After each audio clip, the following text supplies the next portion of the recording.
Hello everyone, welcome to true IAS and PCS. तो दोस्तों, इस लेक्चर में हम बात करते हैं हमने पार्लियामेंट्री सिस्टम को क्यों अपनाया, इसके क्या रीजंस थे। प्रीवियस लेक्चर में हम लोग ये वाली बात कर चुके हैं, merits and demerits of parliamentary system. इस लेक्चर में जानते हैं रीजंस क्या है for adopting parliamentary system. A plea was made in favour of US presidential system of government in the constituent assembly. ठीक है, ये जो रिक्वेस्ट है, it was made in favour of US presidential system of government. Constituent assembly में हमारी एक request रहती है कि हमें कौन से सिस्टम की तरफ शिफ्ट होना चाहिए प्राची। यूएस में जो चलता है Shreya, presidential form of system, right. लेकिन हम जानते हैं कि हमने ये तो नहीं अपनाया ईशा, है ना ठकुराइन। हमने क्या अपना रखा है? हमने अपना रखा है पार्लियामेंट्री फॉर्म ऑफ गवर्नमेंट। ठीक है, तो यहां पर एक वर्ड लिखा हुआ है, इसको देखते हैं। KT Shah favoured the adoption of presidential system. कौन थे? कॉन्स्टिट्यूंट असेंबली के मेंबर थे श्रेया, ठीक है, केटी शाह। तो a request was made in US presidential system, ठीक है, of government in the constituent assembly, but the founding fathers preferred the British parliamentary system due to the following reasons. इसके क्या reasons हैं हम जानते हैं इनको, ठीक है। Comparing parliamentary and presidential system. एक तो देखो यहां पर क्या होता है, पार्लियामेंट्री सिस्टम के अंदर इसके फीचर क्या होते हैं। There is dual executive. Dual executive का मतलब क्या हुआ? यहां पर डुअल एग्जीक्यूटिव का मतलब क्या हुआ? पार्लियामेंट्री सिस्टम के अंदर डुअल एग्जीक्यूटिव है। Yes, there is president and prime minister. Presidential form of government के अंदर क्या है? यहां पर देयर इज सिंगल एग्जीक्यूटिव। कौन है यहां पर single executive? Only president. Majority party rule, ये हम सब कवर कर चुके हैं, ठीक है। मेजोरिटी पार्टी रूल, यहां पर प्रेसिडेंट और जो लेजिस्लेटर्स होते हैं they are elected separately for a fix term, ठीक है। यहां पर members have collective responsibility parliamentary system के अंदर, यहां पर नॉन रिस्पॉन्सिबिलिटी। अनन्या, क्या प्रेसिडेंट रिस्पॉन्सिबल होता है प्रेसिडेंशियल फॉर्म ऑफ गवर्नमेंट के अंदर लेजिस्लेचर और एग्जीक्यूटिव को? नहीं नहीं, रिस्पॉन्सिबल होता है प्रेसिडेंशियल फॉर्म ऑफ गवर्नमेंट में प्रेसिडेंट? नहीं होता, ठीक है। लेकिन पार्लियामेंट्री फॉर्म ऑफ गवर्नमेंट में हर एक बॉडी दूसरी बॉडी के लिए अकाउंटेबल रिस्पॉन्सिबिलिटी होल्ड करती है, बिल्कुल। Political homogeneity, political homogeneity may not exist. Political homogeneity का मतलब क्या हुआ शैनी?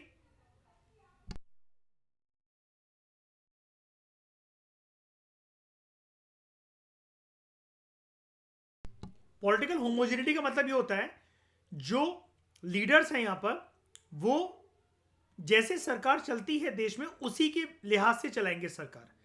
पॉलिटिकल लेवल पर सारी चीजें सिमिलर देखने को मिलेंगी। प्रेसिडेंशियल फॉर्म ऑफ गवर्नमेंट में अब वो अकाउंटेबल तो है नहीं, तो कुछ भी पॉलिसीज लेकर आ सकता है ना। जैसे एक बात बताओ, अगर पार्लियामेंट्री फॉर्म ऑफ गवर्नमेंट हमारे देश में है श्रेया, रातों रात हम ये डिसाइड कर सकते हैं क्या कि इंडिया जो है डब्ल्यूटीओ को छोड़ दे, आईएसए से बाहर निकल जाए, यूनेस्को को छोड़ दे। लेकिन डोनाल्ड ट्रंप ने ऐसा करा कि नहीं करा? और किसी प्रेसिडेंट ने करा था क्या ऐसा? नहीं करा था ना। हमारे यहाँ क्या है, पार्लियामेंट्री फॉर्म ऑफ गवर्नमेंट के अंदर जो पॉलिसी अनन्या कांग्रेस चलाती थी ना प्राची, वही बीजेपी भी चलाएगी। उसके अंदर हल्का फुल्का फेरबदल हो सकता है, लेकिन अब एक बात बताओ, जैसे मनरेगा को आप जानते हो क्या अनन्या? जानते हो मनरेगा को? 100 दिन के लिए हर किसी को रोजगार दिया जाता है, एम्प्लॉयमेंट मिलती है ना। अब इसको अगर भली किसी भी सरकार ने स्टार्ट करा हो, नेक्स्ट सरकार अगर इसको बंद करती है, जनता के सामने गलत इमेज प्रेजेंट नहीं होगी क्या उस सरकार की? बिल्कुल होगी ना। और जनता के लिए जो सरकार की इमेज होती है प्रो वेलफेयर, ये टार्निश होगी कि नहीं होगी? बिल्कुल होगी। अब जैसे आधार को ये वाली सरकार इतना लेकर आई, इतना ज्यादा प्रेज करा इसने, लेकिन शाइनी अब अगर नेक्स्ट जो सरकार है वो आधार को खींच ले, तो देश की बहुत सारी डिजिटल व्यवस्था जो है वो चरमरा नहीं जाएगी इसकी वजह से? बताओ, है ना, होगा ना ऐसा। यहां पर देर इज डबल मेंबरशिप, इधर सिंगल मेंबरशिप, ठीक है। डबल मेंबरशिप सिंगल मेंबरशिप का मतलब क्या है? डबल मेंबरशिप का, अगर आप मिनिस्टर हो अनन्या, इससे पहले आपको क्या होना पड़ेगा? Member of parliament. लेकिन क्या आप बिना एमपी बने भी मिनिस्टर बन सकते हो? 6 मंथ, पूरी बात बोला करो, है ना, 6 महीने के लिए। यहां पर दे रहे सिंगल मेंबरशिप। यहां पर मयूर आपको और किसी का मेंबर बनने की जरूरत नहीं है ना, अगर आप प्रेसिडेंट हो तो। ठीक है, यहां पर किसी बॉडी का पार्ट हो क्या? बताओ श्रेया, किसी हाउस के, सीनेट के या फिर हाउस ऑफ रिप्रेजेंटेटिव के पार्ट हो? बिल्कुल भी नहीं। इलेक्शन आपने किसके लिए लड़ा है?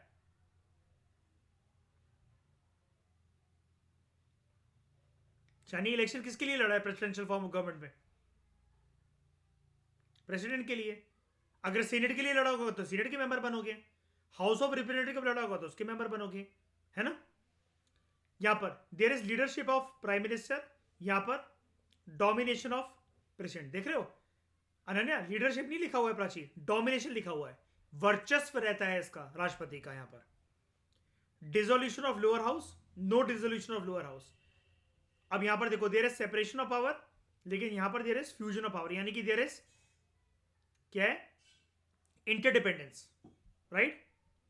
तो पार्लियामेंट्री फॉर्म ऑफ गवर्नमेंट के, लेफ्ट वाला पार्लियामेंट्री फॉर्म ऑफ गवर्नमेंट है, राइट वाला प्रेसिडेंशियल है। पार्लियामेंट्री फॉर्म ऑफ गवर्नमेंट के मेरिट्स क्या है? ठीक है, there is harmony between legislature and executive, responsible government होती है, डेस्पोटिज्म प्रिवेंट होता है, and there is wide representation. एक जो एमपी होता है बहुत सारी जनता को रिप्रेजेंट करता है।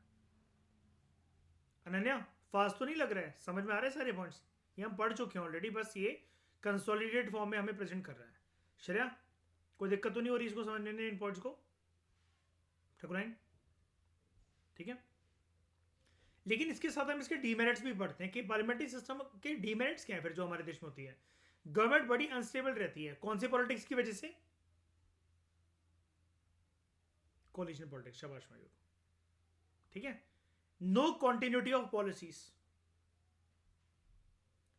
कभी कभार ऐसा हो सकता है, नन्हे वैसे हम बात कर रहे थे कि पुरानी सरकार जो है वो जो पॉलिसी लेकर आए, प्राची नई सरकार उसको खींच नहीं सकती। लेकिन ये भी तो हो सकता है ठाकुर, नई सरकार ने खींच लिया तो कर क्या लेगी कोई और सरकार,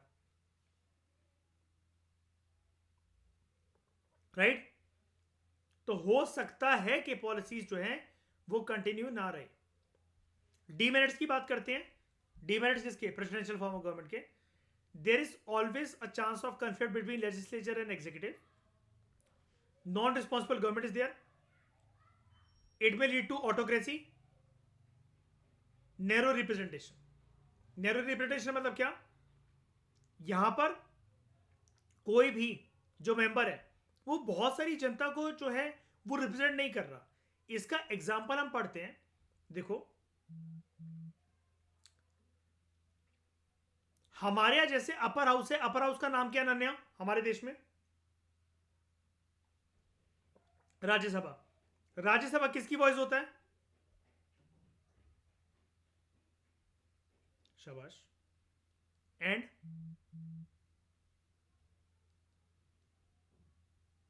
यूटीज, राइट।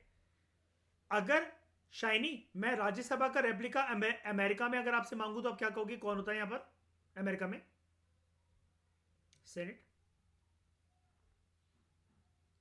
सेनेट किसकी वॉइस है श्रेया अमेरिका में?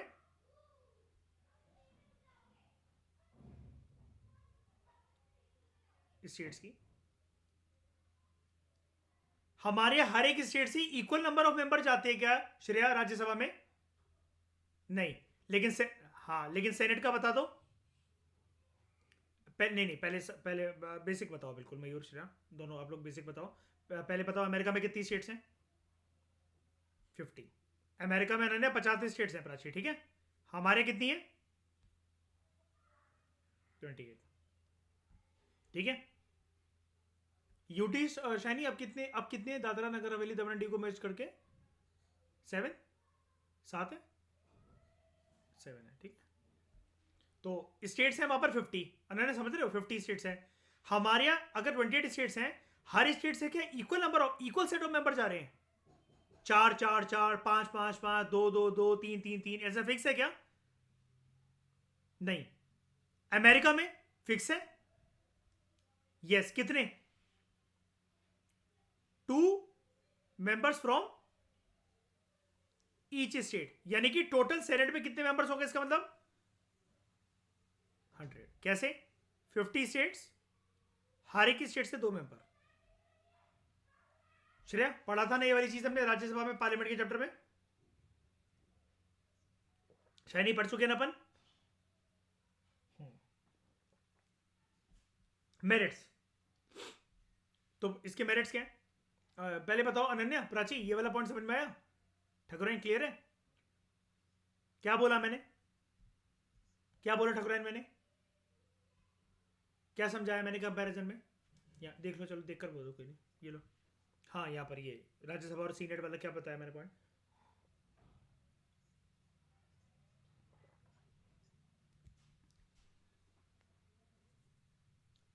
मैं बस हाँ ये जानना चाह रहा हूँ कि इक्वल मेंबर्स हैं क्या रिप्रेजेंटेड राज्यसभा में हर एक स्टेट से? नहीं, लेकिन अमेरिका में अनन्य क्या सिस्टम है?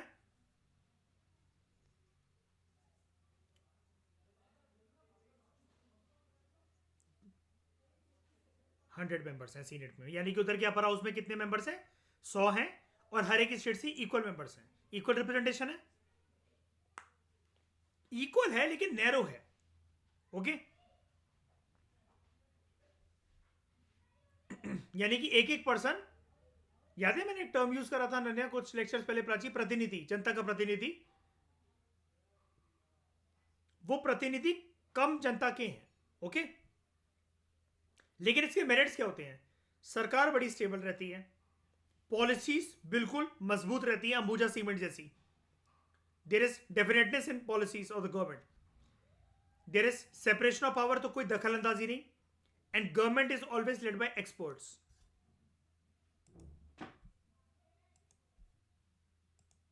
ठीक है, हाँ इसके कुछ और दो डीमेरिट्स और हैं पार्लियामेंट्री सिस्टम के, देखा नहीं मैंने, सॉरी। एक हम पढ़ रहे थे unstable government, no continuity of policies, वो उसके वो है, it is against separation of power and government by amateurs. मैंने आपको क्या बताया था, याद है प्रीवियस लेक्चर श्रेया में डिस्कस कर रहा था ना, कि अगर कोई यूनियन एग्रीकल्चर मिनिस्टर है तो वो सारी चीजें जानते हैं कि एग्रीकल्चर के बारे में बताओ। अगर कोई यूनियन अनन्या रेलवे मिनिस्टर है तो वो सारी चीजें जानते हैं रेलवे के बारे में, है ना? ऐसा नहीं है ना? उनको अपना हेल्पिंग हैंड किसको बनाना पड़ता है चाइनीज केस में? फिर इतनी अच्छी अच्छी पॉलिसी जब ये लोग एमेच्योर हैं ही, श्रेया कैसे आ जाती है इतनी अच्छी पॉलिसीज, इतनी अच्छी स्कीम्स, इतने अच्छे मिशन प्लान्स? कैसे? सेक्रेटरीज, यानी कि वो कौन होते हैं? ब्यूरोक्रेट्स। अच्छा शाइनी, जरा अनन्या को टर्म बताओ, अनन्या और प्राची को, कि नेता जो होते हैं और जो ब्यूरोक्रेट्स होते हैं, क्या हम दोनों को ही ब्यूरोक्रेट्स बोल सकते हैं?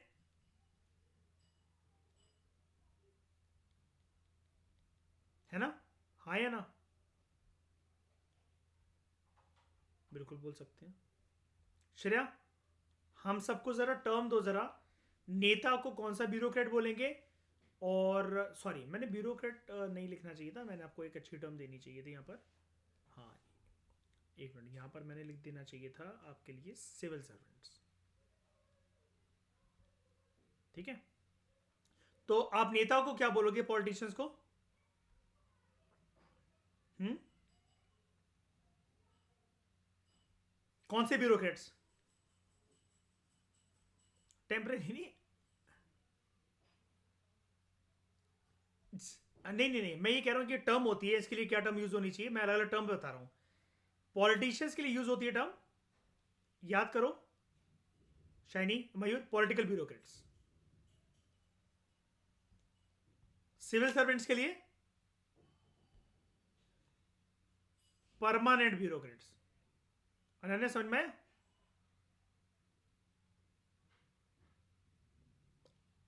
सिविल सर्वेंट्स की, सिविल सर्वेंट बनने की तैयारी कर रहे हो ना, एक आईएएस ऑफिसर हो गए, तो परमानेंट रहोगे या पॉलिटिकल रहोगे?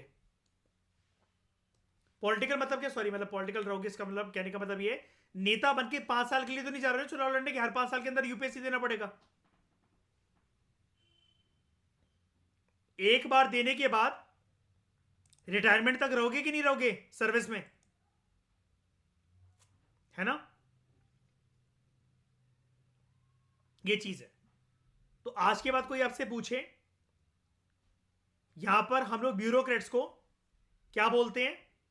Permanent bureaucrats. और पॉलिटिशियन भी ब्यूरोक्रेट्स होते हैं, यानी कि आप इसको बोलो एग्जीक्यूटिव। तो ये कौन से? Political bureaucrats.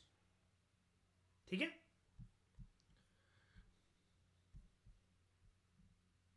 अब यहां पर हम लोग क्या जानने बैठे हुए थे? हम लोग यहां पर ये जानने बैठे हुए थे reasons for adopting parliamentary system. हमने क्यों अडॉप्ट करा? काफी सारे लोग पुश कर रहे थे इस चीज को। अनन्या शुरू में ये पढ़ा है मैंने, आप थोड़ा सा 2 मिनट लेट आए, कि कॉन्स्टिट्यूंट असेंबली में काफी सारे मेंबर्स हैं। जब हमारा संविधान बन रहा था ना, तो कॉन्स्टिट्यूशन मेकर्स ने ये बोला कि presidential form of system adopt कर लेते हैं अमेरिका की तरह हम लोग। तो एक बंदा था केटी शाह, उसने बोला कि लेट्स अडॉप्ट यूएसए के मॉडल पर प्रेसिडेंशियल फॉर्म ऑफ गवर्नमेंट। लेकिन आप जानते हो प्रेजेंटली अभी क्या है, हमारे देश में पार्लियामेंट्री फॉर्म ऑफ गवर्नमेंट है, और वो हमने किसके मॉडल पर अपना रखा है? ब्रिटिश मॉडल पर। ठीक है। तो क्यों करा हमने इसको अडॉप्ट? अब है यहां पर रीजंस। एक तो हम सिस्टम से फैमिलियर थे। कैसे थे फैमिलियर? हम 200 साल जो गुलाम रहे हैं, वो किसकी हुकूमत के नीचे गुलाम रहे हैं हम लोग? बताओ। ब्रिटिशर्स। तो ब्रिटिशर्स क्या क्या करते थे, क्या क्या नहीं करते थे, क्या होता है रूल ऑफ लॉ, कैसे बनते हैं कानून, कैसे रिस्पेक्ट करी जाती है कानूनों की, क्या होती है आईपीसी की धाराएं, सीआरपीसी की धाराएं, ये सारी चीजों से हम लोग रूबरू थे कि नहीं थे जब हम लोग अंग्रेजों के अंतर्गत गुलाम थे? है ना? तो constitution makers were somewhat familiar with parliamentary system as it had been operation in India during British rule. Constituent assembly के एक मेंबर थे के एम मुंशी। उनका ये कहना था, अनन्या इतनी चीज क्लियर है और बाकी सबको भी प्राची ये वाली बात क्लियर है? ठाकुराइन जब ये नाम आते हैं तो बस एक रेफरेंस के लिए राइटर देता है मेरा नाम। ठीक है। मैंने क्या बता रखा है, यूज करोगे तो अच्छी बात है, दूसरों के कंधे पे रख के बंदूक चलाओ उनके ओपिनियन को यूज करने के लिए अनन्या, लेकिन नहीं कर पा रहे हो तो अपना भी बनाकर बोल सकते हो ऐसे पॉइंट्स को। ठीक है। इतना बड़ा सिलेबस में इस छोटी छोटी बातों का कोई मुद्दा नहीं रहता है। ओके। तो K M Munshi argue that for the last 30 or 40 years some kind of responsibility had been introduced in the governance of this country. Our constitutional traditions have become parliamentary. After this experience, why should we go back and buy a novel experience? Novel का मतलब क्या होता है? नया, new. मतलब उनका ये कहना था, लास्ट इतने सारे सालों से अंग्रेज जो इस देश को रूल करते हुए आए हैं, उन्होंने जाते जाते जाते एक रिस्पॉन्सिबल गवर्नमेंट यहां पर स्टैब्लिश करी। कैसे स्टैब्लिश करी? Through government of India act 1990, through government of India act 1935, through Indian independence act of 1947। उनमें से सबसे इंपॉर्टेंट एक्ट जो था वो था गवर्नमेंट ऑफ इंडिया 1935। ठीक है। सबसे ज्यादा चीजें हम लोगों ने Prachi Ananya government of India act 1935 से ही बोरो करी है। हमारा कॉन्स्टिट्यूशन क्या है? हमारे कॉन्स्टिट्यूशन में अनन्या हमने ये देखा था, डॉक्टर बी आर अम्बेडकर का नाम आपने सुना होगा शायद से। ठीक है। वो मोर देन 60 कंट्रीज का कॉन्स्टिट्यूशन जानते थे। ठीक है। हमने ये देखा कि दुनिया के अलग अलग कॉन्स्टिट्यूशन में जो भी अच्छी बातें हैं, लेट्स चेरी पिक देम, उसकी चेरी पिकिंग करते हैं और अपने संविधान का पार्ट बना लेते हैं। ठीक है। हमने ऐसे करके अपना कॉन्स्टिट्यूशन बना रखा है, लेकिन इसका मतलब ये नहीं है कि it was a blind boring. Share I prove this point that Indian constitution, हालांकि इट इज अ बोरोड और पैच वर्क, हमने अलग अलग कंट्रीज के कॉन्स्टिट्यूशन से चेरी पिकिंग कर करके प्रोविजंस उठाए हैं, लेकिन फिर भी I want to defend the constitution of India by saying that it was not a blind borrowing. It is not a patchwork. It is a patchwork, but it was not a blind borrowing. Justify the statement, Shreya.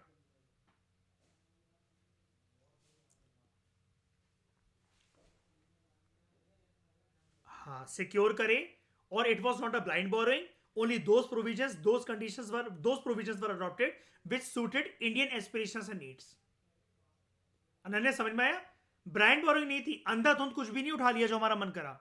Only those provisions were borrowed Prachi which suited Indian conditions. Okay Thakurain? Nirvair, समझ में आया?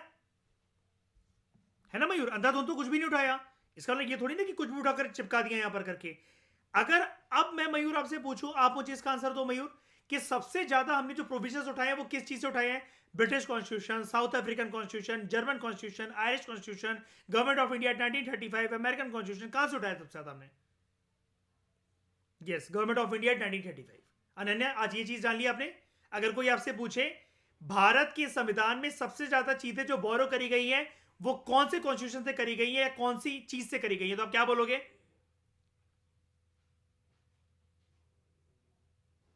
प्राची, क्या बोलोगे?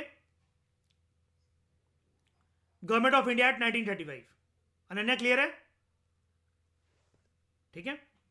तो K M Munshi ने बोला कि जब हम सब कुछ जानते ही हैं ब्रिटिश मॉडल के बारे में, गवर्नमेंट ऑफ इंडिया 1935 के बारे में, बना बनाया सेट और रेडी है, बस जैसे हमारा देश होगा हमें इसको अपने अनुसार मोल्ड करके बस इंप्लीमेंट ही तो करना है। आई रिपीट माई वर्ड्स, अंग्रेजों की हुकूमत यहां पर इतने सालों तक रही, उन्होंने जाते जाते रिस्पॉन्सिबल गवर्नमेंट यहां पर उसका झंडा गाड़ दिया through government of India act, और उसमें से सबसे प्रोमिनेंट था गवर्नमेंट ऑफ इंडिया 1935। ठीक है, जिसके चलते सुप्रीम कोर्ट बना, हाई कोर्ट बना, यूपीएससी बना, सारी चीजें बनी है। ठीक है, बस इनके नाम अलग थे, थोड़ी सी फंक्शंस अलग थे। संविधान निर्माताओं ने, कॉन्स्टिट्यूशन मेकर्स ने कहा, लाइक के एम मुंशी, कि जब बना बनाया सेटअप रेडी है तो हम क्यों किसी एक नोवल एक्सपीरियंस को, एक नए तौर तरीकों को, यानी कि किसी एक नए हथकंडे को अपनाएं। जब बना बनाया ब्रिटिशर्स के द्वारा सेटअप हमारा रेडी है तो हम क्यों ऐसा काम करें कि हम कोई भी नई चीज अपनाएं? ये हमें नहीं करना चाहिए। ठीक है, तो उस केस में हमने ये सोचा कि हम ब्रिटिश मॉडल को फॉलो करेंगे, इसलिए हमने पार्लियामेंट्री सिस्टम ऑफ गवर्नमेंट को उठाया। अगर अमेरिका को फॉलो करने की बात आती तो हमारे system presidential form of government हो जाता, और उसको उस सिस्टम से हमारा कोई ताल्लुकात भी नहीं था, हमें एक्सपीरियंस भी नहीं था। क्लियर हुआ पहला point? We were already familiar with the system, हाँ या ना? अगला पॉइंट है preference to more responsibility. Doctor B R Ambedkar ने ये कॉन्स्टिट्यूंट असेंबली में पॉइंट आउट करा था that a democratic executive must satisfy two conditions. अगर हम अपने देश में एक लोकतांत्रिक व्यवस्था लाना चाहते हैं, डेमोक्रेसी को ना लोकतंत्र कहते हैं अनन्या, ठीक है, लोकतांत्रिक व्यवस्था के अनुसार अगर हम लोग एक सरकार का गठन करना चाहते हैं जो कि डेमोक्रेटिक सेटअप के बेसिस पर चले, एग्जीक्यूटिव मतलब मयूर हो गया सरकार, है ना, और डेमोक्रेटिक मतलब हो गया लोकतांत्रिक व्यवस्था के बेसिस पर सरकार का गठन होना, है ना। तो डॉक्टर बी आर अंबेडकर का ये कहना था कि it must satisfy two conditions. क्या? एक तो डेमोक्रेटिक सेटअप के बेसिस पर कॉन्स्टिट्यूट होने वाली सरकार स्टेबल हो और जनता के प्रति रिस्पॉन्सिबल हो, यानी कि it should meet twin objectives of stability as well as responsibility. देखो, स्टेबिलिटी की बात हल्की सी 50-50 हो जाती है, और ये क्यों नहीं लग गई? क्योंकि पार्लियामेंट्री सिस्टम ऑफ गवर्नमेंट एक स्कोप देता है कौन सी पार्टी का? मल्टी पार्टी सिस्टम का, राइट? देता है कि नहीं देता है?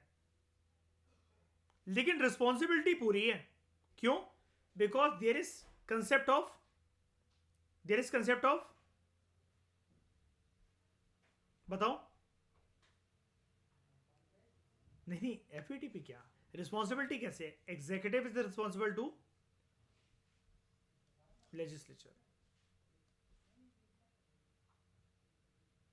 executive is responsible to legislature. Okay, unfortunately it has not been possible so far to devise a system. Devise का मतलब होता है, devise word का मतलब होता है develop.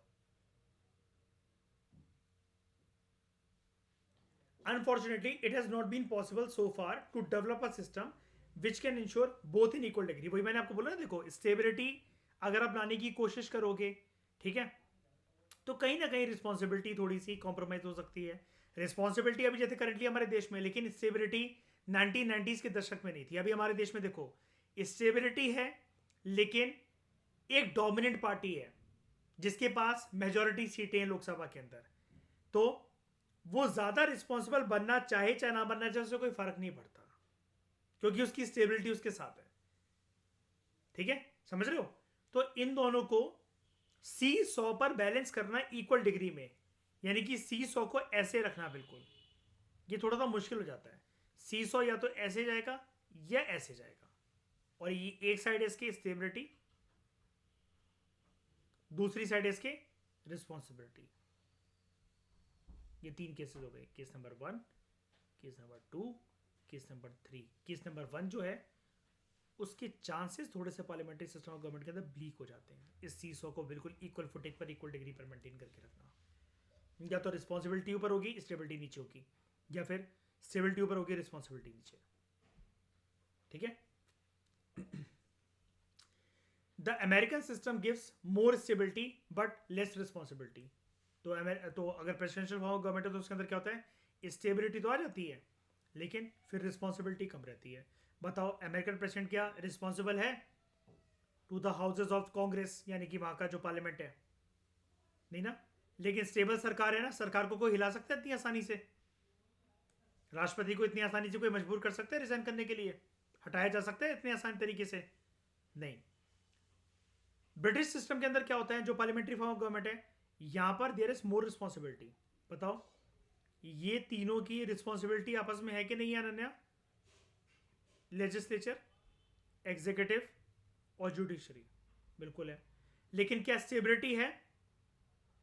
ऐसे सिस्टम में स्टेबिलिटी बहुत कम है। अब जैसे लेजिस्लेचर एग्जीक्यूटिव की स्टेबिलिटी को कैसे हिला सकता है Shreya? Tell me the tools and devices.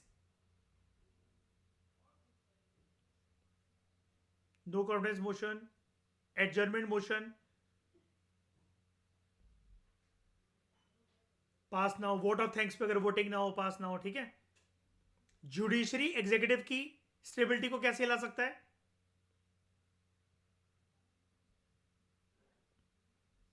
Yes, setup करके, जुडिशियल रिव्यू करना है, उनके किसी भी डिसीजन को नल एंड वॉइड डिक्लेयर करके। राइट? ये सब चीजें। लेजिस्लेचर कैसे हिला सकता है जुडिशरी की स्टेबिलिटी को?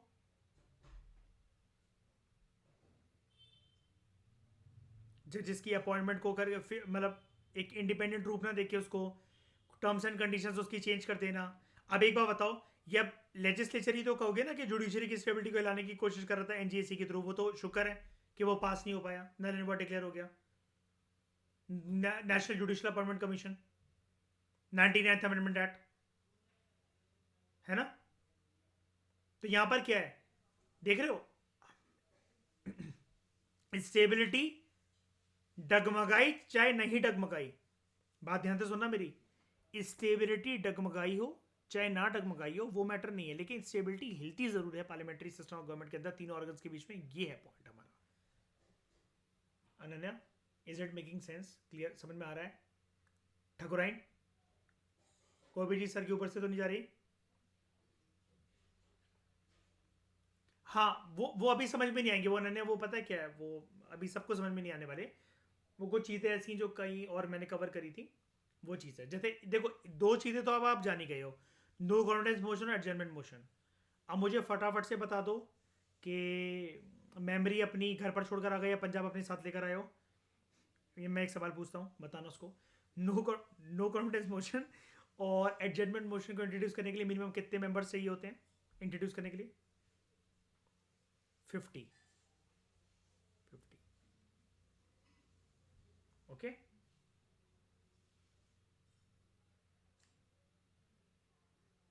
हाँ, फिर वो नहीं होगा। मतलब इंट्रोड्यूस करने के लिए भी 50 चाहिए कम से कम, इंट्रोड्यूस करने के लिए। रूल है ना श्रेया ये? और इसका कुछ लेना देना है क्या मयूर के पार्लियामेंट में इतनी वैकेंसी थी, ऐसा हो गया था, वैसा हो गया था, एमपीज नहीं थे, ऐसा कुछ है? नहीं। ठीक है?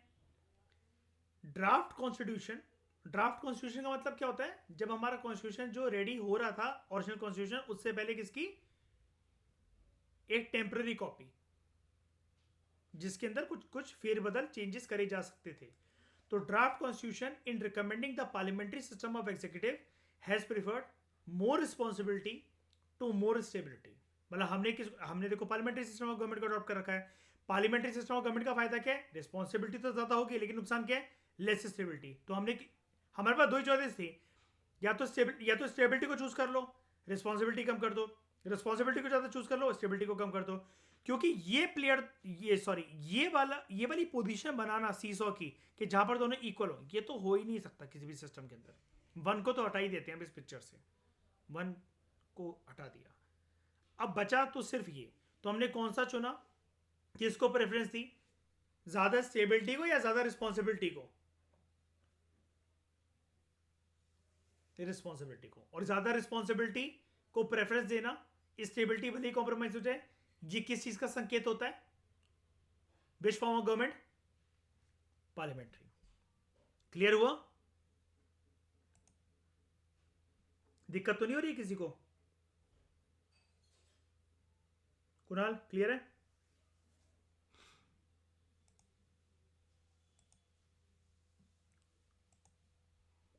उसके बाद टॉपिक से भटकना मत, हम टॉपिक क्या पढ़ रहे हैं? By we have adopted parliamentary system of government. तो हमने पढ़ा we were already familiar with this system, क्योंकि अंग्रेजों ने हम पे रूल करा था।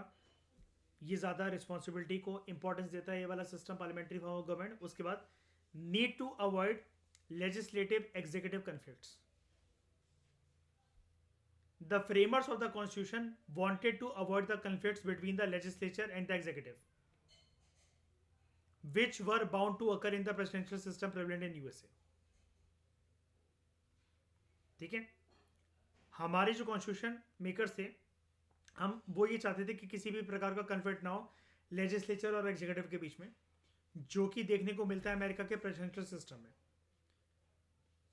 They thought that an infant democracy could not afford to take the risk of perpetual cleavage, feud or conflict or threatened conflict between these two organs of the government. यानी कि दोनों अगर लॉ मेकिंग बॉडी और law implementing body आपस में लड़ रहे हैं, तो उसकी वजह से डेमोक्रेसी का नंगापन जो है वो सामने आएगा। और लोकतंत्र का नंगापन सामने आना मतलब देश की स्टेबिलिटी पे खतरा होना, वो नहीं होने देना है हमें। अमेरिका में ये चीज होती है क्योंकि प्रेसिडेंट अपनी वाइड रेंज ऑफ पावर को इस्तेमाल करते हुए कांग्रेस, जहां पर उसको पार्लियामेंट को कांग्रेस बोलते हैं, उसकी धज्जियां उड़ाकर रख देता है, उसकी कोई इंपॉर्टेंस रही नहीं जाती है। और वहां पर लोकतांत्रिक व्यवस्था के किस प्रकार से कपड़े उतारे जाते हैं, ये अमेरिका में देखने को मिलता है। लेकिन पार्लियामेंट्री फॉर्म ऑफ गवर्नमेंट के अंदर आपस में ऑर्गन्स की क्रॉस चेकिंग की वजह से, इंटरडिपेंडेंस की वजह से, सेपरेशन ऑफ पावर तो है ही, लेकिन कंप्लीट सेपरेशन नहीं है वो। It is one armed separation. जरूरत पड़ेगी तो कॉलर पकड़ के खींच के तुम्हें मजबूर बनाया जाएगा काम करने के लिए। जैसे जुडिशरी की पावर, पार्लियामेंट अगर कानून ऐसा बनाता है जो कि कॉन्स्टिट्यूशन की बाउंड्रीज को क्रॉस करने की कोशिश कर रहा है, जुडिशरी पल भर एक टाइम वेस्ट भी नहीं करेगा उसको नल एंड वॉइड डिक्लेयर करने के लिए। फिर से पढ़ो इस लाइन को। They thought that an infant democracy, हमारी डेमोक्रेसी जस्ट एक पैदा ही तो हुई थी, बस हमने उसका बीज बोया ही तो था। It was at its very nascent, at its infant stage. तो हम लोग ये रिस्क नहीं ले सकते थे, अफोर्ड ही नहीं कर सकते थे कि हम जो हैं दोनों ऑर्गन्स जो हैं लेजिस्लेटिव और एग्जीक्यूटिव, उनके बीच में किसी भी प्रकार की भिड़प, आपसी तनबन या कन्फ्लिक्ट को उजागर होने दें, हाईलाइट होने दें। हमारे framers of the constitution, they wanted a form of government that would be conducive to the manifold development of the country. एक ऐसी सरकार, और सरकार का गठन करने का तरीका इस कदर होना चाहिए, इस प्रकार से होना चाहिए कि उससे हमारे देश में डेवलपमेंट जो हो वो एंश्योर हो सके सरकार के गठन की वजह से।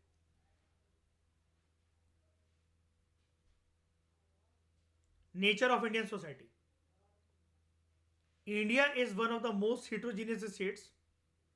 हिट्रोजीनियस किस मामले में? डाइवर्सिटी। अनन्या क्या होता है डाइवर्सिटी, और किस किस फॉर्म में दिखती है हमारे देश में डाइवर्सिटी? क्यों प्राची?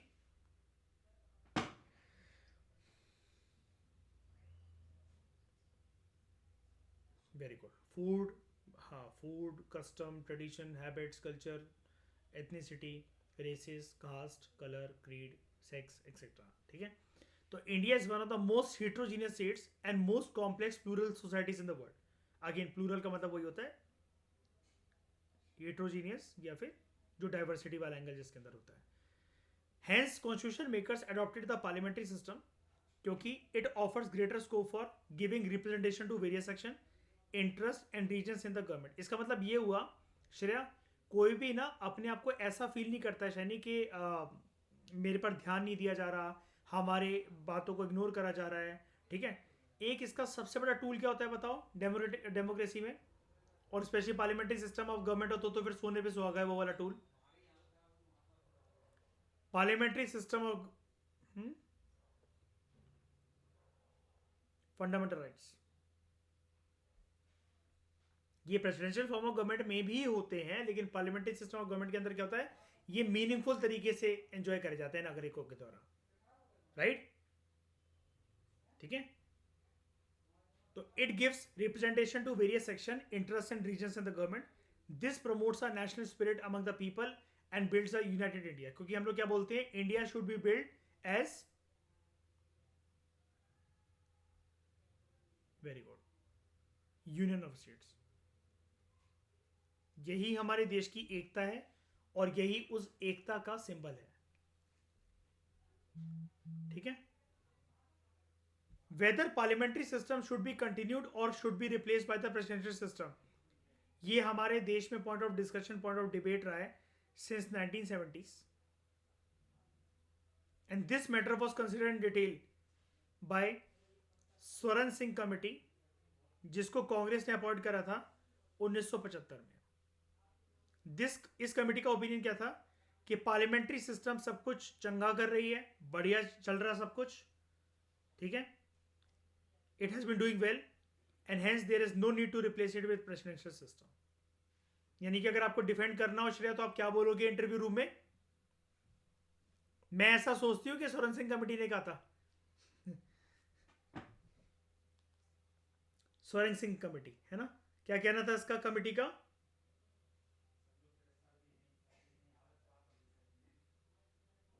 क्या कहना था इस कमेटी का कि पार्लियामेंट्री सिस्टम. बोलो बोलो. हाँ, कोई जरूरत नहीं है, शाबाश.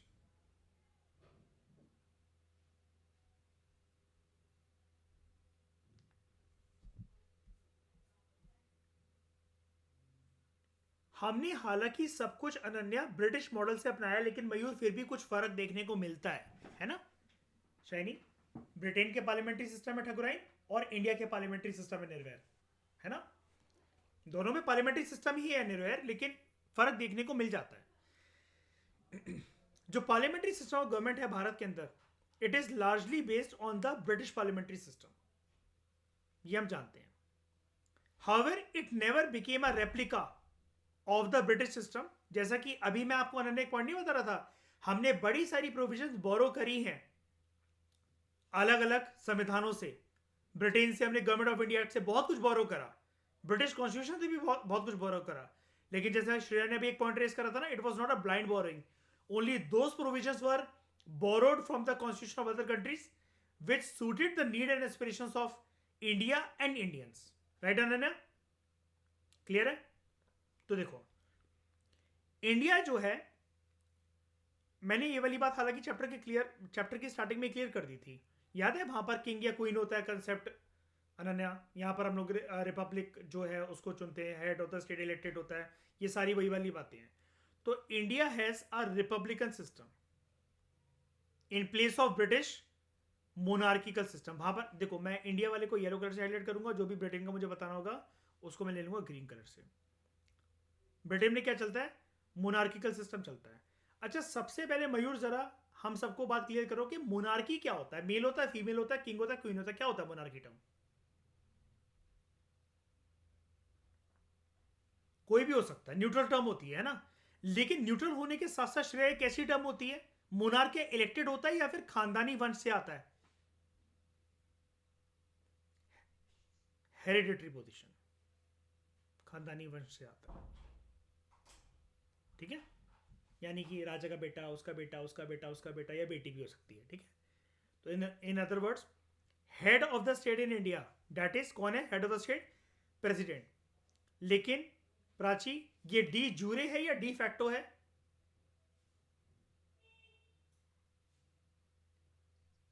D jure. रियल पावर इसके पास है क्या अनन्या? नहीं। हेड ऑफ द स्टेट हमारे यहाँ ये जो प्रेसिडेंट है कैसे आ रहा है? हेरिडिटरी पोजीशन से या फिर इलेक्शन से? इलेक्शन से। लेकिन इसका इलेक्शन कैसे होता है, डायरेक्टली कि इनडायरेक्टली? इनडायरेक्टली। हमारे देश में डायरेक्ट इलेक्शन, पहले आप मुझे बताओ किस किस का होता है, पहले ये लिस्ट दो मुझे जरा, एक मिनट रुकना, पहले लिख लें दो। हमारे देश में डायरेक्ट इलेक्शंस जो होते हैं किस किस के होते हैं, चलो आज मुझे लिस्ट दो जरा कॉम्प्रिहेंसिव तरीके से। एमपीज के होते हैं, एमएलए के होते हैं, यानी कि इसके साथ मैं लिख दूं, डोंट वरी शैनी, दिल नहीं तोड़ते हैं आपका, आपने अभी सही टर्म यूज़ करी थी एक्चुअली, वैसे जो बोलना चाहिए तो वही बोलना चाहिए। लोकसभा और स्टेट लेजिस्लेटिव असेंबली, ठीक है, बिल्कुल ठीक है, उधर से आएंगे ये बंदे, है ना। एक चीज़ क्लियर है, अनन्या मैंने एक चीज़ बताई थी कि ये है पार्लियामेंट का एक हाउस, तो पार्लियामेंट का जो मेंबर होगा तो उसको एमपी बोलेंगे, बस एम लग जाता है उसके आगे। ये स्टेट लेजिस्लेटिव असेंबली, ये विधानसभा, ये हाउस है, इसके आगे एस को हटा दो, एम लगा दो, तो एमएलए बच जाएगा, है ना। तो श्रेया मुझे जरा और लिस्ट बताओ, एमपी है, एमएलए आते हैं, यानी कि सांसद हैं, विधायक हैं, और कौन?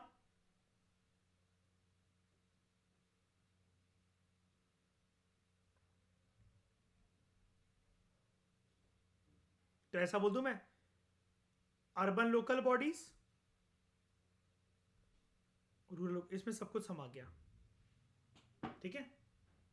ये आते हैं डायरेक्ट इलेक्शन। डायरेक्ट इलेक्शन का मतलब क्या होता है, इसमें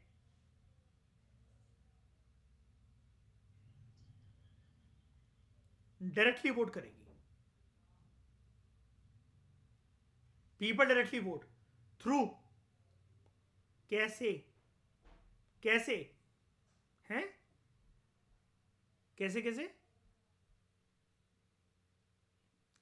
पहले तो बता, पहले मशीन का नाम जानना मुझे। Electronic voting machine, electronic voting machine, ठीक है। अब बताओ, इनडायरेक्ट इलेक्शंस जो है,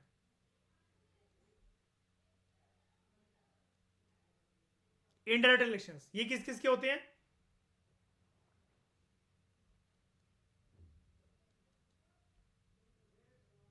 प्रेसिडेंट, फिर वाइस प्रेसिडेंट,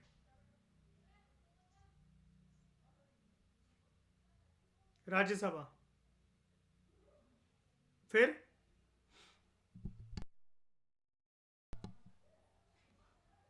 ये अपना हो गया एमएलसीज,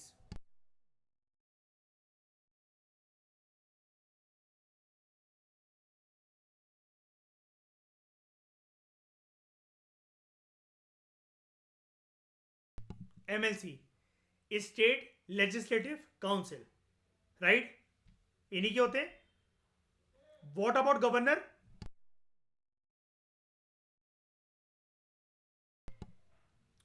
वो एक अपॉइंटेड नॉमिनेटेड फिगर होता है ना, उसका इलेक्शन नहीं होता। अब मुझे एक चीज क्लियर करो, जो डायरेक्ट इलेक्शंस होते हैं, मैं यहां पर ब्लू कलर यूज कर रहा हूं, डायरेक्ट इलेक्शन के लिए सिस्टम कौन सा होता है? F P T P. Shreya full form बताओ जरा अनन्या को। सिस्टम, ठीक है, एफपीटीपी सिस्टम। अनन्या इसकी फुल फॉर्म होती है first past the post system. First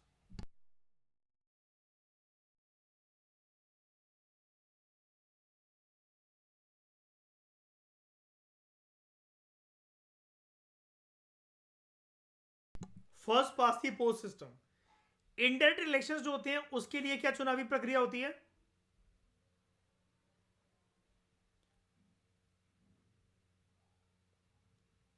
यही होता ना, proportional representation system through single transferable vote, through single transferable vote.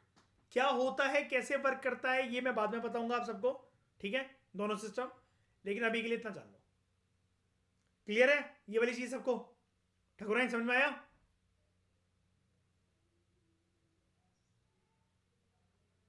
तुम कितने साल की हो ठकुराइन?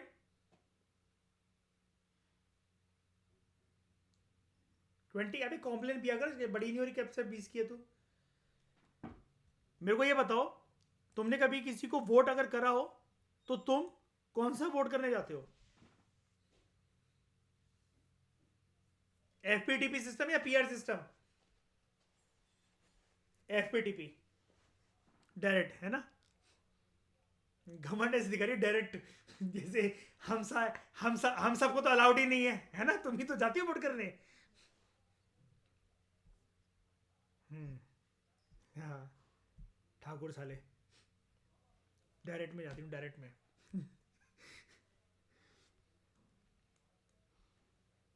ओके, ये चीज क्लियर हुई अनन्या सारे लोगों को? आज ये लिस्ट भी आप लोगों के सामने है कि कौन से डायरेक्ट इलेक्शंस होते हैं, कौन से किस किस बॉडीज के लिए डायरेक्ट इलेक्शंस होते हैं, ठीक है? तो देखो, ब्रिटिश सिस्टम जो है, it is based on the doctrine of sovereignty of parliament. अच्छा नहीं, मैंने आपको यहां पर एक चीज नहीं बताई। Head of the state in India, that is president, is elected. अब आप क्या बोलोगे, इलेक्टेड कैसे? अब देख के बोलो कैसे elected? Indirectly elected through proportional representation system by means of single transferable vote. और इसके इलेक्शन के लिए क्या बनाया जाता है श्रेया? Electoral college. कहां पर इलेक्टोरल कॉलेज अनन्या? दिल्ली के पंजाब? फिर दिल्ली किसने बोला था अभी ये? चाटा लगाना आपने, एक बारी चाटा लगा आपने। श्रेयस ने तो रिकॉर्ड तोड़ दिया, सेम लड़की 2 बार ट्रैप हो गई। हाँ, अभी कुछ देर में ट्रेन हो जाओगे। फिर पकड़ने लग जाओगे, क्यों मयूर, है ना? तो ब्रिटिश सिस्टम फिर अथॉरिटी के साथ क्या करेगी श्रेया ना, कि नहीं नहीं मैं जो बात बोल रही हूँ वो सही है।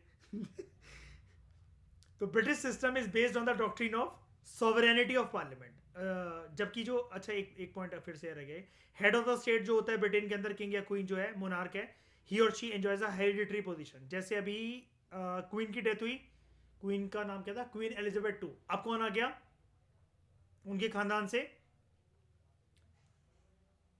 किंग चार्ल्स 3, ठीक है? British system is based on the doctrine of, doctrine का मतलब होता है, प्रिंसिपल और रूल और कन्वेंशन, ठीक है? तो British system is based on the doctrine और it is based on the principle और रूल और convention of sovereignty of parliament, यानी कि वहां पर पार्लियामेंट जो है वो इंडिपेंडेंट रूप से काम कर सके। सॉवरेनिटी का मतलब क्या होता है श्रेया, कैसे डिफाइन करोगे इसको? सॉवरेनिटी ऑफ पार्लियामेंट यानी कि क्या है इसका मतलब? Yes, no interference, no interference from any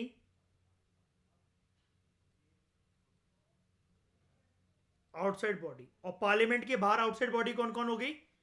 executive हो गया, ठीक है, जुडिशरी हो गया, पीएम हो गया, सीएम हो गया, काउंसिल ऑफ मिनिस्टर हो गए पीएम सीएम के, ये सारे लोग, प्रेसिडेंट भी हो गया, ठीक है, ये सब। तो British system is based on the doctrine of sovereignty of parliament, while parliament is not supreme in India. Britain के अंदर ना, उधर का पार्लियामेंट, देखो सारी चीजें हम वही कर रहे हैं, इस टॉपिक में वही पढ़ रहे हैं जो हमने ब्रिटेन से बोरो करी है, लेकिन हमने एग्जैक्ट उसका, देखो ये बोल रहा है कि it never became a replica of the British system, यानी कि हमारा जो सिस्टम है वो कंप्लीट तरीके से डिट्टो कार्बन कॉपी नहीं बन गया, हमने अपना दिमाग लगाकर मोल्ड करा दिमाग लगाकर देश की व्यवस्था को जानकर हमने चीजें ब्रिटेन से बोरो जरूर करी, लेकिन उसको हल्का सा मोल्ड करा, 19-20 का फर्क लगा के करा, 20-20 का अडॉप्ट नहीं कर लिया कि वहां पर भी 20 है तो यहां पर भी 20 है, ऐसा नहीं करा हमने, डिट्टो रेप्लिका नहीं बनाया। तो वहां पर क्या, ब्रिटेन के अंदर पार्लियामेंट सॉवरेन है, हमारे यहाँ पार्लियामेंट सॉवरेन है लेकिन कंप्लीटली सॉवरेन नहीं है, ठीक है, क्योंकि हमारे देश में पार्लियामेंट जो है वो लिमिटेड पावर एंजॉय करता है और रिस्ट्रिक्टेड वे में पावर एंजॉय करता है। और ये लिमिटेड पावर या रिस्ट्रिक्टेड पावर ही क्यों एंजॉय करता है? Because of written constitution, because of, अच्छा रिटन कॉन्स्टिट्यूशन में लिखा हुआ है, ब्रिटेन के अंदर कॉन्स्टिट्यूशन कैसा है? अनरिटन। पता है ये वाली बात सबको? पता है ठाकुरन? ब्रिटेन का कॉन्स्टिट्यूशन लिखा नहीं हुआ है, अनरिटन है।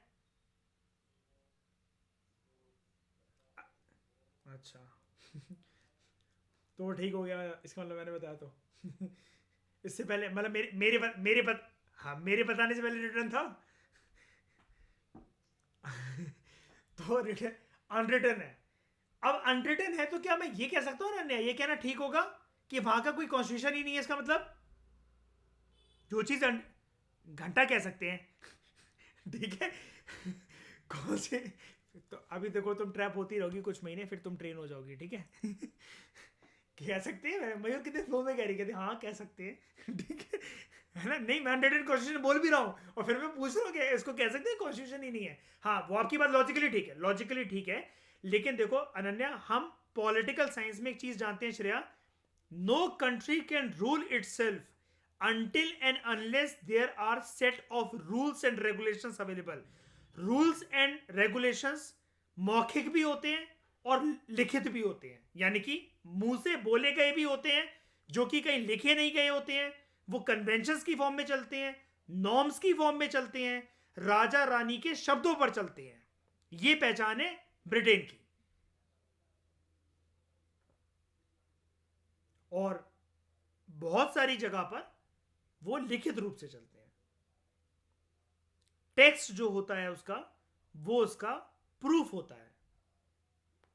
अगर व्यवस्था को चेंज करना है, we do not require the word of mouth in such countries जहां पर रिटन कॉन्स्टिट्यूशन अवेलेबल है, we need the procedure of amendment. लेकिन ऐसा नहीं है कि राजा रानी वहां पर रोज रूल्स कायदे कानून बदलते रहेंगे। अनरिटन कॉन्स्टिट्यूशन की बात मैं कवर करवाऊंगा आपको किसी अच्छे दिन पर, ठीक है, जहां पर वो कवर करवाने लायक बात होगी।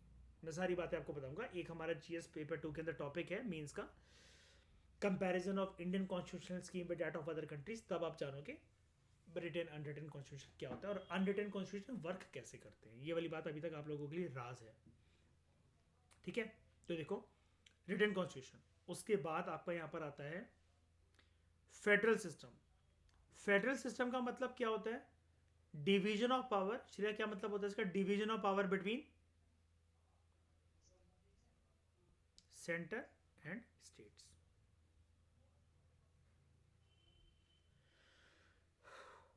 सेंटर एंड स्टेट्स, इसको हम लोग कहते हैं फेडरल सिस्टम, या फिर आप इसको प्रिंसिपल कह सकते हो फेडरलिज्म, या स्टेट का नेचर कह सकते हो कि हमारा इंडिया फेडरेशन है। फेडरेशन मतलब इसका दूसरा टर्म होता है हमारा इंडिया एक फेडरल स्टेट है। पावर डिवाइडेड है सेंटर और स्टेट के बीच में। सेंट्रल स्टेट समझते हो ना नया, सेंट्रल गवर्नमेंट और स्टेट गवर्नमेंट, राज्य की सरकार और केंद्र की सरकार, ठीक है। उसके बाद यहां पर क्या है शाइनी? Judicial review. ये वाली पावर किसके पास होती है? सिर्फ जुडिशरी के पास, ठीक है। अच्छा सोच समझ के जवाब देना श्रेया, जुडिशियल रिव्यू की पावर क्या सारे जुडिशरी के पास है?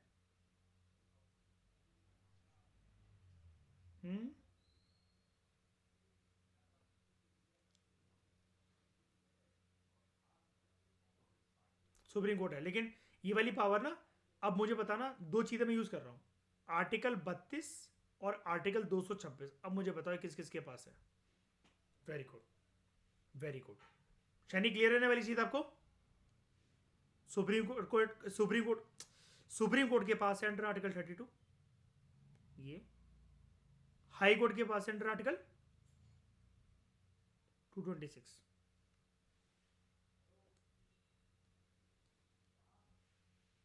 अनन्या, कितने हाई कोर्ट के पास है ये वाली पावर? नॉर्थ इंडिया के, साउथ इंडिया के, ईस्ट इंडिया के वेस्ट इंडिया के? सारे हाई कोर्ट, ठीक है।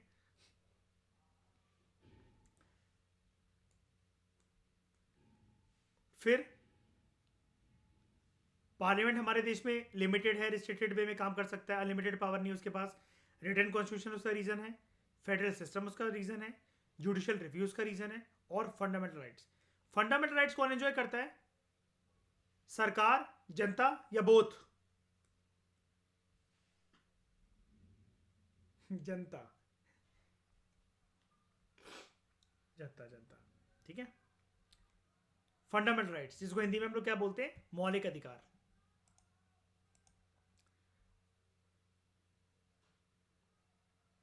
शेरा कितने अच्छे से लिख रहा है। For details in this regard see the section on sovereignty of parliament chapter 22। जैसे हाँ देखकर कोई आ जाएगा वापस आराम से वहां से। एक निगाह ही तो मारनी है चैप्टर 22 पर। सबसे बड़ा चैप्टर एक्चुअली अनन्या पार्लियामेंट इस बुक का, ठीक है। डोंट वरी, मैं कवर करवा चुका हूँ, धीरे धीरे करके आपको वीडियोस देता रहूँगा, आप देखते रहना, ठीक है। तो ये पहले बताओ, ये समझ में आया कि पार्लियामेंट के अनलिमिटेड पावर को ये सारी चीज़ें कैसे रोकती हैं? रिटन कॉन्स्टिट्यूशन, जो चीज़ लिख दी गई है संविधान के अंदर, तो पार्लियामेंट उसके बियॉन्ड जाकर काम नहीं कर सकता ना। पावर अगर डिवाइडेड है सेंट्रल गवर्नमेंट स्टेट गवर्नमेंट के बीच में, तो पार्लियामेंट क्या सिर्फ, पार्लियामेंट तो वैसे बॉडी है सेंट्रल गवर्नमेंट, मतलब सेंट्रल लेवल पे काम करता है, तो वो क्या सिर्फ सारी पावर केंद्र सरकार को दे सकता है क्या? Only state government, sorry only central government? नहीं, ठीक है। जुडिशियल रिव्यू, ये पावर मैंने क्या बोला, जुडिशरी के पास है। Supreme court under article 32, high court under article 226। अगर पार्लियामेंट कोई भी ऐसा लॉ बनाएगा जिसमें वो अपनी अनलिमिटेड पावर को एंजॉय कर रहा है, और उसने कोई ऐसा लॉ बना दिया जिसकी वजह से कॉन्स्टिट्यूशन की बाउंड्रीज क्रॉस हो रही है, जुडिशरी इमीडिएटली उनको रिव्यू करने के बाद क्या डिक्लेयर कर देगा? Null and void, unconstitutional. जैसा कि उसने किसके साथ करा? 99th अमेंडमेंट एक्ट के साथ, और वो क्या था? NJAC, national Judicial Appointment commission. आज के लेक्चर में दूसरी बार ये वाला वर्ड क्लियर कवर हो रहा है अनन्या, ठीक है। अब जान जाओ उसको, एनजेएसी 99th अमेंडमेंट एक्ट, इसको सुप्रीम कोर्ट ने क्या डिक्लेयर कर दिया था? Null and void. इसका मतलब क्या होता है? अनकॉन्स्टिट्यूशनल। तो यानी कि ये क्या हो गया? नेशनल जुडिशियल अपॉइंटमेंट कमीशन, ठीक है, लिख लिया? National Judicial Appointment Commission. Britain में prime minister should be a member of the lower house, House of Commons of the parliament, ये रूल होता है वहां पर। हमारे यहां क्या है? भारत के अंदर प्रधानमंत्री किसी भी हाउस से हो सकता है ना, दोनों हाउसेस हो सकते हैं सेम टाइम पर। एक हाउस में, लोकसभा में 2 सीटों पर हो सकता है सेम टाइम पर। थप्पड़ मारना कुणाल आपने? नहीं हो सकता, लेकिन 2 सीटों से चुनाव लड़ सकता है, कोई भी एमपी लड़ सकता है। अच्छा, और मैं क्या कह रहा था?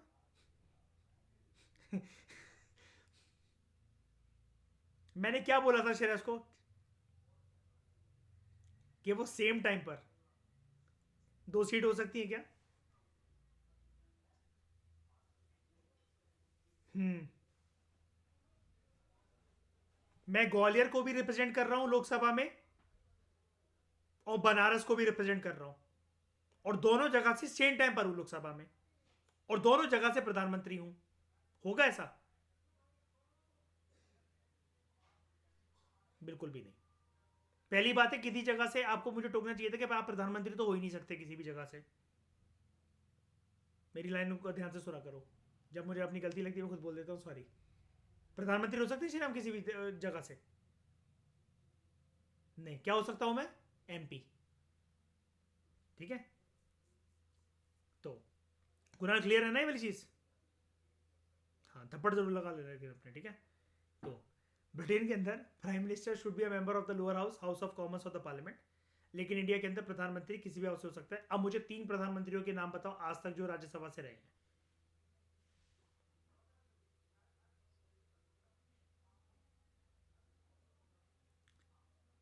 शाइनी, इंदिरा गांधी श्रीमती हैं, बाकी दोनों श्री नहीं है। Shrimati Indira Gandhi, H D Deve Gowda, Manmohan Singh. H D Deve Gowda और ये मनमोहन सिंह।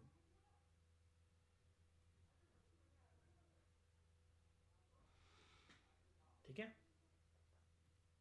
इस चैप्टर को पढ़ने के बाद और मनमोहन सिंह का नाम आने के बाद अगर मैं आपसे बोलूं कि Manmohan Singh was silent PM, इस चीज को कैसे डिफेंड करोगे? क्या वो साइलेंट पीएम थे? नहीं। किसने उनकी बोलती बंद करवा रखी थी? श्रेया, पर्सन का नाम नहीं मांग रहा हूं, ठीक है। हाँ, कोलिशन गवर्नमेंट ने, ठीक है, पर्सन का नाम नहीं मांग रहा हूं। तो in India prime minister may be a member of any of the 2 house of the parliament. हमारे देश में 3 प्रधानमंत्री ऐसे रहे हैं जो कि लोकसभा से ना होकर 99% केसेस में लोकसभा से ही रहे हैं हमारे देश में प्रधानमंत्री। राज्यसभा से रहे हैं सारे प्रधानमंत्री।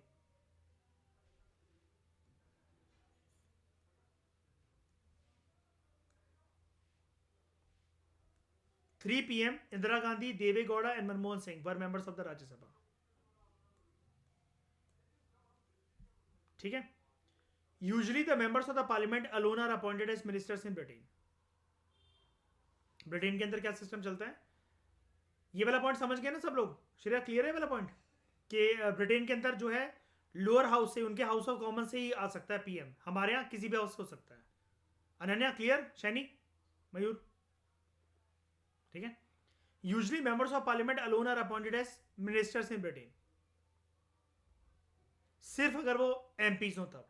भारत के अंदर एक पर्सन अगर एमपी ना भी है तब भी वो मंत्री बन सकता है, प्राची,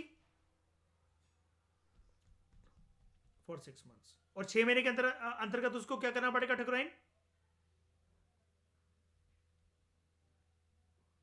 एमपीशिप प्रूव करनी पड़ेगी, ठीक है। Britain has a system of legal responsibility of the minister while India has no such system. Unlike in Britain, minister जो इंडिया के अंदर they are not required to countersign the official acts of the head of the state. और यहां पर head of the state कौन है?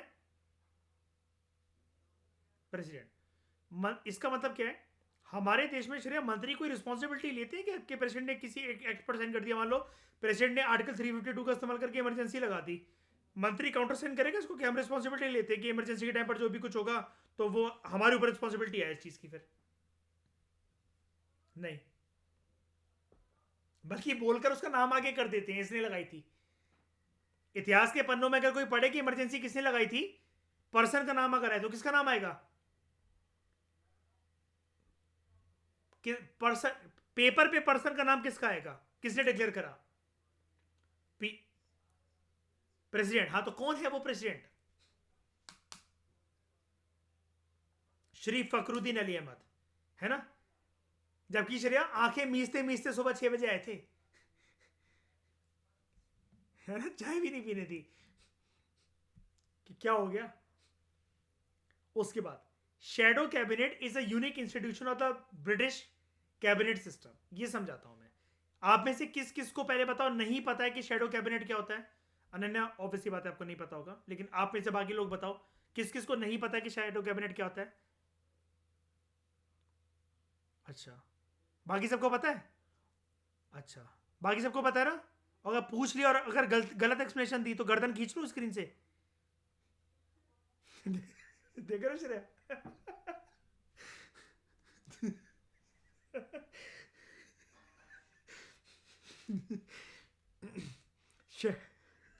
तो कि जैसे पता नहीं भारत रत्न जीत लिया हो। शैडो कैबिनेट, शैडो कैबिनेट का मतलब क्या होता है? ब्रिटेन में ना अनन्या एक बड़ी यूनिक प्रक्रिया चलती है ठकुराइन। क्या होता है, हमारे देश में चलो आप प्रधानमंत्री और पूरे मंत्रिमंडल को बनाओ, 5 लोगों का बनाना प्रधानमंत्री और मंत्रिमंडल। एक तो हो गया पीएम, दूसरा बंदा एक और ले लो, बताओ यूनियन मिनिस्टर फॉर, जल्दी जल्दी बोलो। फाइनेंस मिनिस्टर ले लिया एक, और बोलो। एक्सटर्नल अफेयर्स मिनिस्टर ले लिया, और बोलो। एजुकेशन मिनिस्टर ले लिया, और ये नहीं लेना मुझे। हाँ, और home minister.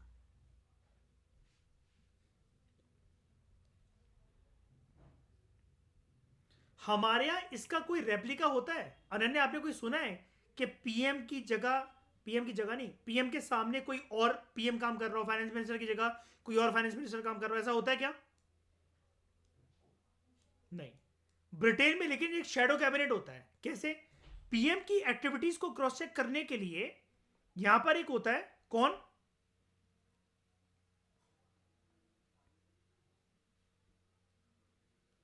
Shadow PM. Finance minister की एक्टिविटीज को क्रॉस चेक करने के लिए यहां पर कौन होता है? Shadow finance minister. मैं मतलब ये सिंबल लिख रहा हूं कि सब में शैडो शैडो है। Shadow external affairs minister, shadow education minister, और शैडो होम मिनिस्टर। ये शैडो का मतलब कुछ नहीं है। शैडो एक प्रकार से, जैसा कि शायरी ने बोला, शी इज वेरी करेक्ट, कि ये कोई नहीं है, ये ऑपोजिशन ही है। लेकिन यूनिक बात, एक ब्रिलियंट बात ये है, हर एक पर्सन की एक्टिविटी को गिद्ध की तरह, चील की तरह, बिल्कुल मैक्रो लेवल से, एक बर्ड्स आई व्यू से, सर पे परछाई की तरह, विक्रम बेताल की तरह टंगे हुए हैं ऑपोजिशन वाले। और ऑपोजिशन ये नहीं कि अंधाधुंध किसी को भी क्रिटिसाइज करने में लगे हुए हैं। सारे ऑपोजिशन योद्धाओं ने, जो करंट फील्ड के अंदर योद्धा हैं, एक एक को तान लिया है कि ये मेरा शिकार है, वो मेरा शिकार है, वो मेरा शिकार है, मुझे इसके पीछे पड़े रहना है। यहां पर जो ऑपोजिशन वाला जो पीएम होगा वो कहेगा मुझे इसके पीछे पड़े रहना है, मुझे बाकियों के पीछे नहीं पड़े रहना। यहां पर जो ये एक्सटर्नल अफेयर्स मिनिस्टर होगा वो ये कहेगा मुझे जो अभी जो सरकार में एक्सटर्नल अफेयर्स मिनिस्टर बैठा है, मुझे इसके पीछे पड़े रहना है। इससे होता क्या है बताओ? श्रेयस से फायदा क्या होता है बताओ इन सबको? अगर ये सरकार अगर गिर जाए अगर एकदम से, तो ये कवर अप कर सकते हैं। और एक्चुअली ये क्रिटिसाइज किसको कर रहे थे? इनकी करंट पॉलिसीज को ना।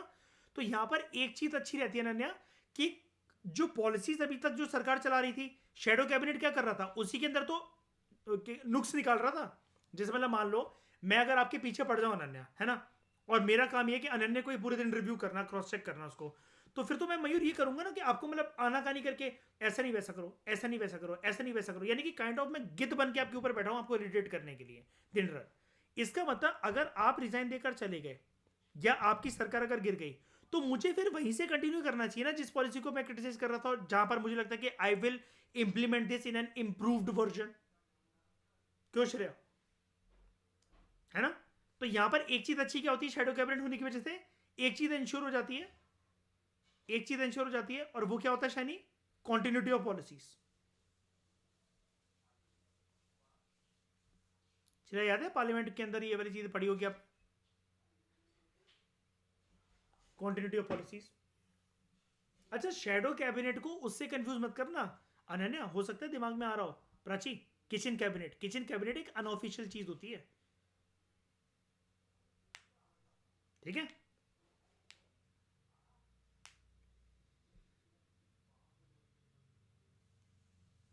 किचन कैबिनेट क्या होता है?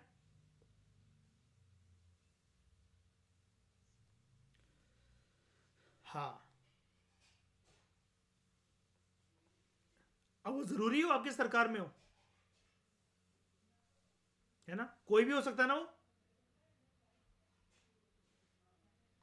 तो shadow cabinet is a unique institution of the British cabinet system. It is formed by the opposition party to balance the ruling cabinet. अब एक बात, यहां पर रूलिंग कौन है? रूलिंग कैबिनेट कौन है श्रेया? लेफ्ट साइड की right side? Left side, obvious सी बात है ना? रूलिंग कैबिनेट ये लोग चला रहे हैं ना, पिंक कलर वाले चला रहे हैं ना सरकार, क्यों ना प्राची और ठकुराइन, जो एक एक ऑफिस को टारगेट करने के लिए बिल्कुल गिद्ध और चील की तरह जो बैठा है, हर एक उसके सामने उसकी परछाई, तो वो कौन है? वो अपोजिशन वाले हैं, शेडो कैबिनेट। ठीक है, and they are ready to hold future ministerial office अगर इनकेस ये वाली सरकार अगर गिरती है तो। भारत के अंदर ऐसा कोई सिस्टम है क्या? यहां पर तो ऑपोजिशन का एक बंदा होता है, श्रेया, है ना, और वो सबके बारे में बोलकर जाता है, उन्होंने ऐसा करा था, इन्होंने ऐसा करा था, ऐसा करा था, वैसा करा था। उसका काम क्योंकि ये देखने का नहीं है ना कि किसी एक को टारगेट करा जाए। हाँ, नींद कौन ले रहा है? चैप्टर हमारा कॉम्प्रिहेंसिव तरीके से दोस्तों खत्म हो गया। आई होप आप सबको सारी चीजें चैप्टर के अंदर समझ में आई होंगी। बताओ कोई भी ऐसी चीज जो समझ में नहीं हो, जो पल्ले ना पड़ी हो। हम्म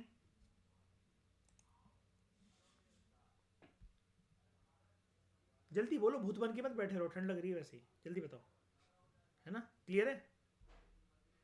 तो इस डिस्कशन में दोस्तों फिलहाल इतना ही। Thank you very much for discussion.